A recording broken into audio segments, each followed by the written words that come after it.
Hi there. My name is John Stevens. I'm pastor of Zion Lutheran Church in Oregon City, Oregon, and we are part of the ELCA. And welcome to Dollar Store Children's Sermons, where we take a look at the lectionary texts and we tie them to an item from the Dollar Tree or the junk drawer or the kids' room or the garage.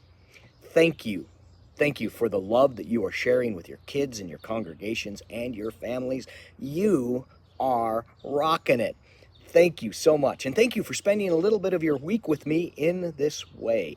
Now, this is for the Sunday. It's the 9th Sunday after Pentecost. It's the Sunday directly following the youth gathering. So many of you are back. Some of you might be traveling and getting home. If you are filling in for someone who normally does a children's sermon, thank you for being here. If you are back and you are getting ready for worship, know that I know you are tired and your hearts are full. So I hope I ran into some of you. I'm looking forward to that. This is for the other end, so I am assuming that I did. So hello to all of you that I ran into. And this is for the Revised Common Lectionary, and we are looking at the gospel lesson out of Mark.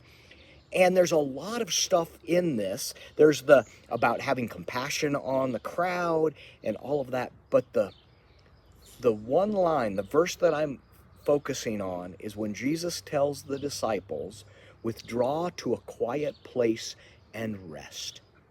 Now, especially after this last week, I know that many of us are in need of rest. And what a wonderful thing about reclaiming the Sabbath, reclaiming the need to rest, to withdraw and be. Now, I've been in Montana and Idaho for the last week. We had a celebration of life for my grandmother, and so this point of being away has been restful, and I mean, it's all the feels here, and so I'm looking at this sense of resting. So the items that I'm looking at now, I've done stuff on rest before, so this is not brand new, but the item I'm looking at is either a stuffed animal. Maybe you have a stuffed animal that you used as a kid. Maybe you still have one. I mean, they're awesome. Or if you have a child, maybe your child's favorite stuffed animal.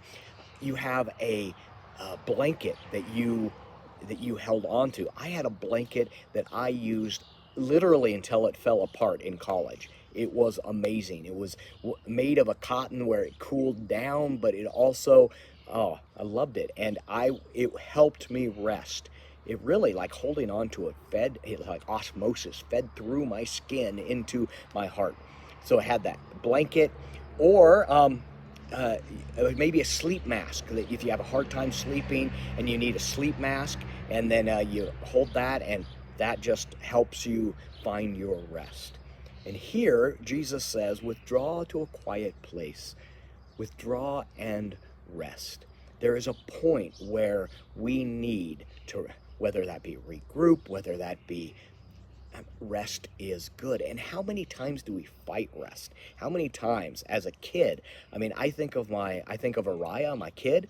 I think about the times when they were really young and it was time for a nap. There was that point that they fought.